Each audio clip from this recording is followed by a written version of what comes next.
not a war machine. Got to understand this is a civilian exercise for profit, not to the nation, but to the investors and the crew, privateer crew aboard the boat. You went out and you captured the enemy's freight. So you're not the Navy and you're not pirates. You are licensed by the government.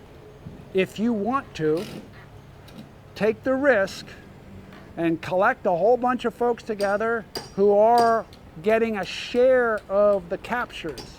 So they're not being paid, they're going to be paid based on the success of the cruise. So there's money people ashore that might build the boat or buy the boat and convert the boat. And then there's the people that go sailing between the captain, the officers, the gunners, the sharpshooters, the sail handlers. So it's a share. So you go out on a voyage, a typical voyage, a common voyage was to get to the Atlantic and then go towards the Caribbean or go towards Nova Scotia, because that was all British. And you would look for a freight vessel. You wouldn't look for the Navy, you'd look for a freight vessel. They were lightly armed, maybe not even armed. And you would threaten them. They would generally surrender or token resistance and then realize it was dangerous.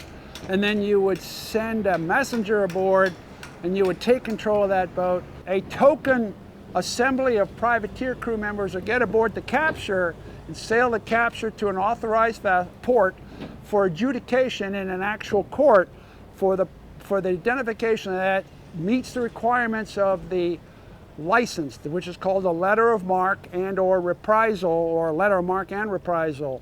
So with that license, you could only go for a declared enemy's freighting system. Otherwise, you were a pirate. That was going to get you hung.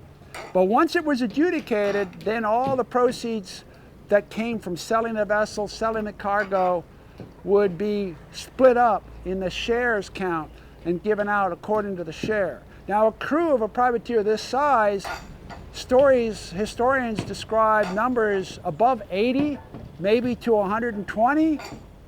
But recognize you're going away with the risk of being chased down by the British Navy.